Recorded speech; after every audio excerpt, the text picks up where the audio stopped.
Welcome to the Morningstar Series 3 Stock Picks. I'm Holly Black. With me is Zehrid Osmani. He's manager of the Currie Global Portfolio Trust. Hello. Morning. And you're going to tell us about 3 stocks in the portfolio that are quite interesting at the moment. Where would you like to start?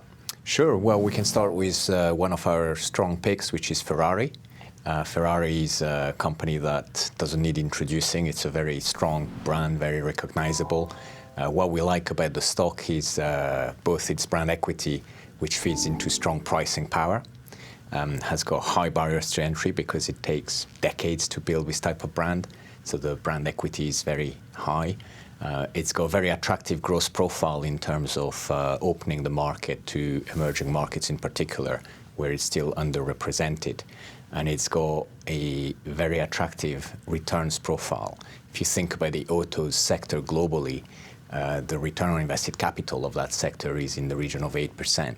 And here is a company that's generating a ROIC of 25% plus that we foresee to be going into the mid-30s over our forecast period.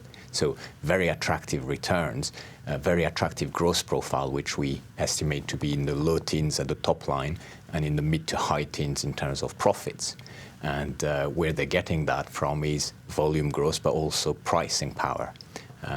When you're looking at some of the products that they're introducing, one of them is a limited edition that they're calling the Monza. It's 500 units, which have all been pre-sold at a price in the region of $2 million each. So it tells you that the scarcity value of these products makes the demand even stronger. And this limited edition will be very profitable. And something is, at the moment, people are worried about the auto sector if there's a recession. Mm-hmm. I'm guessing if you're selling a $2 million car, you're not that worried about a recession and what that might do to your customers. I suspect that all these clients that have put an order through will not retract, because if they do, they'll lose what is, in their mind, a very valuable long-term investment proposition, because they expect that car to revalue.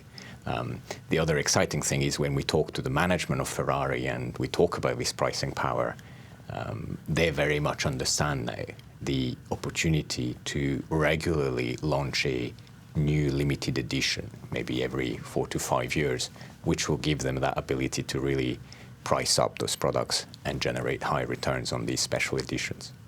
Okay, what's stock number 2? Stock number 2 will go with an industrial one, which is Hexagon, which is a company that effectively plays into the automation and the robotization of the industrial production, and is able to effectively offer precision instruments that increase the productivity of production lines in particular, and has got a strong offering on the software side. They've been increasingly moving their software content, which increases the visibility of their revenues, but importantly increases their potential for returns, so higher margin services effectively. And I'm guessing this is an area where once you prove your worth as a company, you keep that contract because you can't get it wrong. That's absolutely right. So whilst it's a cyclical company, because the industrial cycle is cyclical, over the long term, this company, we think, will be a winner in its space. And what's our final stock? The final one we're going to go with will be Montclair. And Montclair is an interesting one, is that it's effectively apparel company in the luxury end of the space. It's a bit of an unusual company in that it's still very much underexposed as a brand. So there's still a lot of greenfield opportunity, so space growth, which could be in the high single digit over the next couple of years, which will drive the top line. But they've also got some element of positive mix effect as well that we foresee over the years to come. And importantly, it's one of these brands where the CEO stroke, effectively creative director, as well as the management team, are very protective of their brand. So they're making sure that inventories are managed very carefully.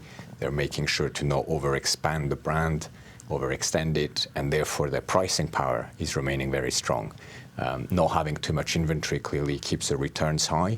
So this is a company that has got return on invested capital in the 40s, and we foresee that to be improving all the way to the 60% level on our forecast period. So again, very high return company. It must be a hard balance for companies. They want to grow their profits and their revenue, but also if you're everywhere, you lose the specialness that makes you the luxury brand. Totally. So it is a balancing act, and Remo Ruffini, the CEO of the company, understands that very well. And that's why I used my words carefully when I said he's very protective of the brand. He just wants to make sure that the brand is exclusive, stays exclusive, that his pricing power stays strong. Well, thank you so much for your time. You're welcome. And thanks for joining us.